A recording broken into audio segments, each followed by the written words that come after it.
Even when you feel low, you can still go. Even when you feel slow, you can still go.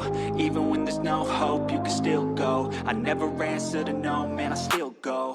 Go, go, go, go, go, go, go, go, go, go, go, go, yo, go, go. Hi, I'm Jackie the Joke Man Martling, and you, my friend, are listening to Jim and Florence on The Forum. Great interviews, always fun. Listen. It's good to be here. Oh, we're so excited. We're huge fans. We feel like you and your wife are a part of our family. We listen to you every day. All the time. So say hi to your wife, your lovely Gina. wife. Yes. So anyway, Bob, we had so many questions, and we're not here to we're not a real drama driven show. We like to find out things that people really there's so much talked about your wrestling career. Did you explain it? Because I've heard that you had Baby Doll as a manager. I even saw one post that you were a part of Johnny Polo and all this other stuff. And I know a lot of this isn't true. Exactly tell us about your career and if you were involved and what I think you were an indie wrestler, but just talk about that in depth. Yeah, well, I got into it. Like, I was always a big fan of wrestling, and when I moved down to South Jersey, I moved next door to Pretty Boy Larry Sharp, who owned the Monster Factory, and we became friends, and we would go out all the time, have drinks and that. And then I got booked to do Shane McMahon's bachelor party on a boat out of New York. So I brought Jim Norton with me, and we did really good, and they were like, Pat Patterson was like, we can use a guy like you with the voice and all that. And then, Larry's like, come and trade at my place for nothing, just have fun. But nothing ever came of that. But yeah, I had about 5 matches. It was really a lot of fun. I mean, people don't know how painful it is to basically, like, if you're losing, you're doing all the work. You're getting smacked around. And it was a lot of fun. And like, Johnny Polo was Raven, right? So that's who it's out. He got into comedy, and I was like, yeah, let's do a show. And then he came to my house. Like, he's like one of the smartest people in the world. A lot of people don't know that about him. He's in Mensa and that. And I was like, the dogs, they'll just run up to you, they'll jump. And he goes, no, I know how to do this. And he walked in, didn't pay attention to them at all. They were looking at him like, they didn't know what to do. And he sat down, they didn't do anything. And then he goes like this, and they come over to him. I was like, I couldn't do that in 3-4 years. And you did that second. So it was a fun time. It really was. Like, a lot of people, they put everything into that, and so little make it in that business. It's such a tough business. And if you do, start working, you're making anywhere from $25 to, if you're lucky, $200 a match, Yeah, it's crazy. Raven, the master of psychology, his IQ, I forget exactly what it is. Absolute genius, so smart. Loved him as a wrestler. Now, what were names? I've heard some not so flattering names. So what were some of the names that you actually have? Because I can't figure that out either. Well, it was the Heartbreaker Bobby Slayer. That was it, That's the one I knew. Yeah, that's the one I knew. So that was the only one we found, and we didn't know if it was just haters saying some nasty things or what. You never know. That's what the internet's for, Yeah, we know how your flow goes. So. Yeah, we saw what they did for your birthday on Tuesday on Wikipedia. Yeah. Did you know about that? Yeah, they said I was dead. Oh my God! The We day were like, before. wow. But The day people have before. nothing Happy better birthday. to do, and they think it's winning in life. It's funny as hell. I mean, what are you going to do? You got people that have nothing better to do, So, but it doesn't affect me. I'm dead and alive. I'm a vampire. I'll never Yes, really you go are. away for too long. So yeah, but this is the internet now is it's when people like I don't want to call them losers, but it's like they can be a bully because they were bullied their whole life, probably. I guess. Mhm. I have no idea, but it doesn't affect anything, you know? Behind a keyboard, everybody always has, Keyboard yeah, warriors. keyboard warriors. They always have, they're not afraid because you don't ever know who they are. You don't see them. Yeah, I Yeah, do. I Okay. Okay. well, we wanted to also ask. I've seen I heard a lot of stories about when and where did you first start your comedy journey being a stand-up comic? Well, that was in Staten Island.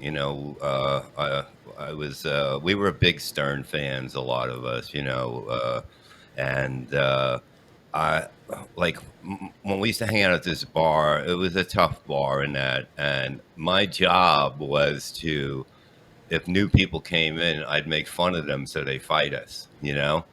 So I would just kind of roast them or whatever. And then we get into a fight. My friend Buddy said to me, he goes, "You should get into comedy. Jackie the Joke Man has an open mic at Rascals on Tuesday nights. Why don't you do it?" And I found out you needed like 5 minutes, so put together something. And the first time was amazing. It was like, yeah, this is a piece of cake. The second time I go up with an attitude like it's going to be easy, horrible. It was like I was so dirty. I could not regroup. I had nothing to bring him to like me. And when I finally got off, Jackie went up there and he's like, "How about a hand for the Reverend?" That's how I got the nickname. But Yeah. it's a great business, but it also sucks. You know what I mean? It's like a lot of people that don't know what they're doing do it. Like anybody can be a booker. Anybody can be a comic almost. There's no passing thing that is you pass by a group of people to get work anywhere. You can lie to them or whatever. You have one good set and you're booked, but you got to be steady in this business. That's the main thing. And it's good to get back doing stand up again a lot more. Like I'm starting to do, you got to book out a few months. So they're coming in September, October, November, and then December and New Year's will be booked. And then there's another section that starts to book after that. So it's a lot of fun. It's a tough go because I know you really do have. I'm a huge. I've gone to hundreds Hmm. of comedy shows. I love comic. I Yeah. got to see Robin Williams one time. We were Wow. at the comedy club in San Francisco, and he used to come in and unannounced and just practice material. And Yeah. I couldn't believe he did that. So it's an amazing business, but it's also a grinding, tough business. A Hmm. lot of drugs, a lot of stuff Yeah. going on. Oh. So, what was your beginning? And Florence has some questions Hmm. about the Howard Stern Sure. gig, and also what's going on. Mhm. But what were your first moments with Howard Stern, and how did you get on the show? Well, I'm pretty sure it was like Florentine was working with Casey doing a little stand up and that stuff, and he told him a Yep. story about what I used to do, how to close my shows sometimes, Yeah. and and basically, and then they had me call in, and then I sat in, and that Hmm. was Yeah. like I still remember it was like April 2002 because Mark Friggin used to write up the show every day, and it was a great Yes. thing for the fans and that, and you can get any info from him. And I Now, sat in, and he was like, I remember at the end, the first of many, many appearances, and like like something like that. You're so nervous because mm, he was bigger at that time. Like he was bigger than any talk show, anything. That was the place you wanted to be because it changed. It changed everything. I was headlining by then anyway, so it just upped I'm working other places. I'm getting a lot more money, and I was able to help a lot of people out, and that always makes you feel good. yes. Now, I have to say, like, the millions of people who used to watch the Howard Stern show, because I know now his numbers dropped and there's the stories about him getting canceled. And Yeah. I'll ask you about that after. Okay. But I discovered you on Howard's show when they moved to Sirius XM, Yes. and they were doing Win John's Job, which was when Well, Stuttering John left. that was And the you, end of K Rock, I believe. K Rock, yes, it was Yeah. K Rock, end of K Rock, and they were going to Sirius. And Yeah. I'll be honest with you, I thought those were the best years. I mean, I love Jackie the Joke Man. We've Yeah. had him on our show. He's wonderful. But you and Artie and Sal and Richard, that whole crew, I don't think the show it was like the best reality TV show ever that you've ever seen. I don't think the show was more popular than it was then. And my question to you is, now with everything you're hearing about how his numbers have plummeted, how Howard's now being canceled by Sirius, how it's just not the same anymore. And I know like Gilbert Gottfried, God rest his soul, and all the other comedians, he just kind of turned his back on everybody and wouldn't have them on the show anymore. And I was just wondering, as someone who was there and really a part of the best time in radio, how do you feel about everything you're hearing now? Well, I think that he stopped having people because they wanted to do a change then. That's what it was. He was going in a different direction, as they call it. So I Mhm. think he started to bring in more people that were like Amy Schumer, like stuff like that. People that are, you know, Hollywood. Hollywood a little, yeah, and it changed like that, I believe, because I kind of stopped. I listen in the car once in a while still, I like when like Sal and Richard and Ronnie are Yeah. on, but like I do believe when you talk about politics on a show, if you're not a politics show, you're going to the way that the world is today. They hate you for who you voted for, which is sick and insane. And it was the same thing about getting a shot, if you got a shot or not. You're either on one side or another. And of course, you're going to lose. You're going to lose people. There's no room for that in fun entertainment that you're trying to, because people get so mad over it. And it's actually pathetic. But like I can do jokes on stage about it and I'll get a good laugh out of it. Right. But then I say, you people judge people, but I do that before that I do the joke. I go, you judge people who you vote for, and then I make it a joke that makes them look so silly because it's just funny. You can bust balls in that shit, but I've never went nuts when somebody else was president and pulled my hair out or anything like that. It doesn't affect you that much. It never did when you were growing up. You, No. you never heard. I've never heard, my father and mother yelling about it at the dinner. Nothing, No, nothing. no. Families are divided now because of it. You stop talking to your relatives and your friends. And Yeah, James and I always say the same thing. Growing up, we never heard of any of this. No one ever discussed it. no, But I also wanted to ask you, because I know now, again, I rediscovered you on YouTube doing the Levyverse, Out of the hmm Coffin. You have yeah, all these great podcasts that you're a part of. And I know that you also worked with, Kevin Brennan, who's yeah, also a sure, stand-up. And I actually rediscovered you on MLC, which yeah, is Kevin's podcast. And I thought you guys together were amazing. And I yeah. know now Listen, you're working with Perry Mary Caravello, and you're Carvella.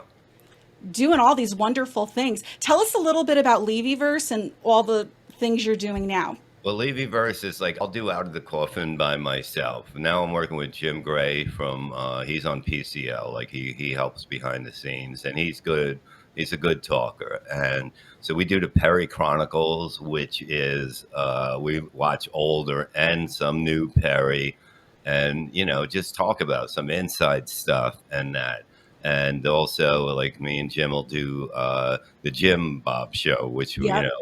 we do that one. That's just a regular show, bullshitting and that, and that's about it. I mean, I think we do 3 or 4 shows a week, and that's enough.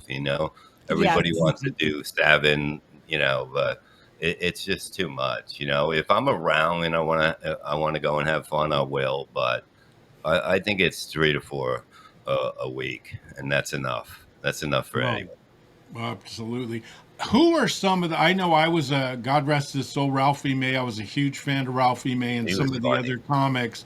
Who are some of the people that you really looked up to that you thought, wow, a lot of people say Lenny Bruce or other people. Yeah. Who were some of the comics that you looked up to?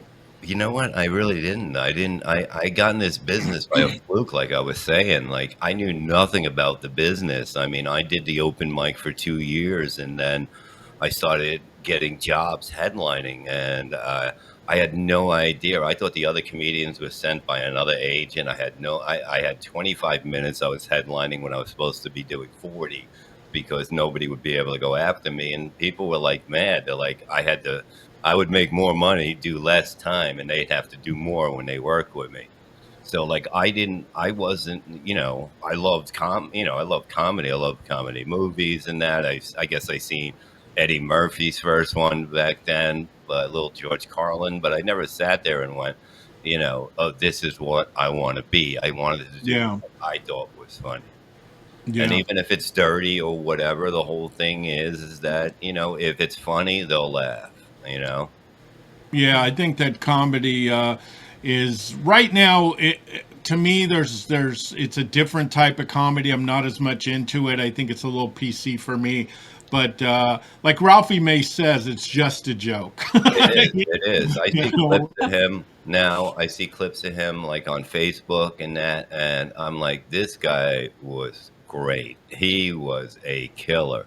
A beast on stage. Very good writer. When you look at it, I mean, I can imagine how big he would be right now. Oh, he would be huge. I think, especially with a lot of people, the way things have gotten a little bit too sensitive. But Hmm. what are some of your fondest memories in your career that you feel that you really, when you're having a bad day, you kind of look back and you thought those are really good times. And obviously Howard Stern, I'm sure you have some. But what are some times that really you cherish? I mean, like even like doing the stand up. I remember we went out to L.A. and we did a show for like 5,000 people. And tons of celebrities were there. It was like me, Artie, Nick DiPaolo, Greg Mm. Simmons. Wow. I'm probably missing maybe one or two, but I was standing backstage with Artie. Like this is one thing you never forget. And they mentioned the names, and he goes, "Man, you got as big of a pop as I did." And I was like, well, that doesn't, because Artie was the king. Artie was Yeah. Oh, him Artie's the saying man. stuff like We that. loved Artie. We loved Artie. There Yeah. was nobody that was like, when he was on, he was on. When it was time to be on, he was on. But he was always on. He was always fun. He was, he is. I don't like to say was because, No, yeah. one day I would love to see him back doing. Have you heard anything about him? How is he doing? He's just trying to get better, I guess. That's it. Yeah. I hear a little thing. You hear rumors and that, but you don't want to hear anything bad. You don't want to believe in Believe. that stuff. But I mean, he's got to be sober because he would be in jail unless that was, Yeah. True. so. He, It's yeah, it's he, it's scary. Drugs are bad. It's like it's. I was there. I was a mess. I was a mess with him. I had no idea what he was doing. He would say, "You don't want to do coke." He goes, "Throw that out." And like people would just hand it to me. That was their thing. They wanted it. But like I thought we were just drinking a little too much, but I didn't know he was like going up a little crazier. And then when I found out, it was like fighting, trying to get him to rehab. I got him to one. I pick him up from one, and he goes out that night, and boom mm, again. And it was like that was heartbreaking for me. And like that was when I was supposed to go out that night. I found out. I told my wife, I'm not going. I can't. I'm just like, and we got into an argument. I took like 8 Xanax, bars, Wow. and that was the end of it for me. That was yeah. the end of it for me because Steve Trevelise, the radio guy from Oh, yeah. Jersey, 1015, she called him up, and he's a wonderful person. He helped me get Artie in to his, and next day I got picked up, went to rehab, got off Xanax, and I think I was there for a week. And you're supposed to stay longer, but I just Yeah. did not want to do it. I wanted to. Anybody that goes through withdrawals, it's Mm, it's the most brutal thing you'll ever go through. You'll see hell. You'll see heaven, you'll see everything in between, and you'll see time go backwards when you have to get more pills, when you know they're coming at a certain time because you'd run out early, you'd make up excuses. They fell in the sink, but it doesn't work. They only gave it to you after a while at certain times, you know. But it's the most crippling stuff. Those kind of pills. I mean, they're gonna make you feel good at the beginning. They're gonna make you feel a little high, and next thing you know, they take over your life, and they will ruin you if you don't get off them, and that's a fact. Yeah. Now, being serious for a second, what, not that you've got a long way to go, hopefully we all do in life. What do you want people to think about when they hear the name Bob Levy? What do you want to be, 50, 100 years from now remembered for? Hopefully we'll all be remembered in a little way, but what do you want people to kind of think of when they think of Bob Levy? Well, that he always tried to help people out, always, and that he went up and did the shows that he wanted to do, and he killed. He killed all the time live. There's, you know what I mean? Yes. I know what I can do live, and and I like when people see it and they're like, wow, because you got to give it your all every show. I don't give a shit what's going on in your life. I don't care if you got a migraine or whatever. You go and do your job, because nobody came there to fucking see a half-ass show. Yeah. Yeah, there's one thing I've always heard about you, Bob, is that you deliver. You go and you do your job. And again, we're so happy that you were able to do this today. Thank you so much. Thank you, And before we leave, Yeah. tell us some of the shows. I know you have some stuff coming up, so your fans know where to find you. Well, I'm doing something, let's see, the end of this month, I'm working for Rich Carucci. I forget the name of it, the Silver Lake or something like that. Yeah. Silver Lake Tavern Yes. in gosh, this is an interesting name, Dingman's Ferry, Pennsylvania. Yeah. And you'll be headlining there. It'll be 8:00 on the 22nd. Yeah. So we're going to share that with Yeah, we'll make sure everyone knows. Yeah, and I got stuff in September. I'll be posting it on my Twitter and Facebook, and then I'm doing the Tiff's Comedy Club on October 11th up in Morris Plains, New Jersey again, which is a great room. I helped start it with the guy. I was there all the time when it was slow. I said, "Well, just keep going. We'll get it going." And now that's great. You're and so November busy. 14th on a Friday, I just booked the Eminence Theater in Eminence, PA, which is a beautiful theater by wonderful people that own it. Just so much fun. And they're starting to come in again, the dates, and I'm excited, but I'll post them all on my Facebook and Twitter as they're coming up and that stuff. Yeah, we hope that everyone, that we're kind of, there's people that are our favorites, and Bob will always be one of our favorites. We've always wanted to this is a bucket list, and you guys may think, well, you need a life if that's your Bob, and I'm sorry.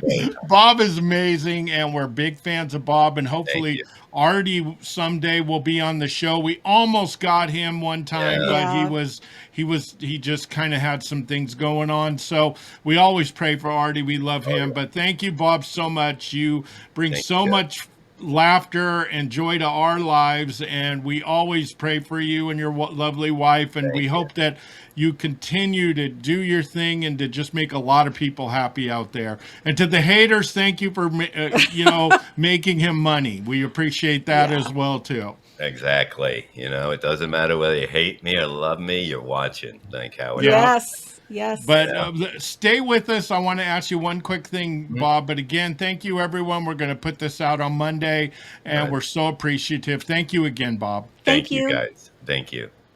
All right, Bob. Anytime you need anything, seriously, Bob, please tag us and do everything. We're nowhere near big as you, but we are starting to get big, and we have a lot of celebrities that follow us and a lot of comedy people.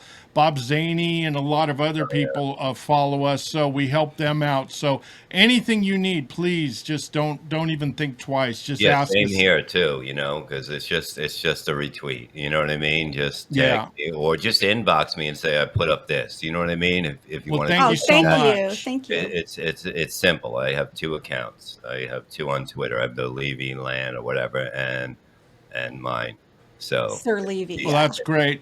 That's great. And again, I hope this show wasn't too vanilla for you, but we No, just had it's fine. It's fine. I'd rather talk normally than, you know what I mean? Everybody just Yeah. moving around. People need to see other sides of people. It's just Then Yeah. talk about stuttering John all day. exactly how boring is that? I couldn't take it anymore. I That's just No, I really know. that's really boring. But yeah, Yeah. we just try to keep it positive and promote everybody and And kind of professional. be. yeah, yeah, and That's ask the way to be. questions because Yeah. people's kept. There's two Reddit pages that talk about your wrestling career, and boy, my God, I think by the end of it, you're going to be with Macho Man for the title. I mean, these guys are making up stuff I never even heard of. Well, that's So, all it is. That's the internet. Stories. But It's thanks, insane. but thanks again, Bob. We Thank know you you. got to run off, and you take care and have a great day. Thank you so All right. much. Anytime. Bye-bye. Thank you guys. We'll see you soon. Okay, Bye-bye. bye bye. Peace.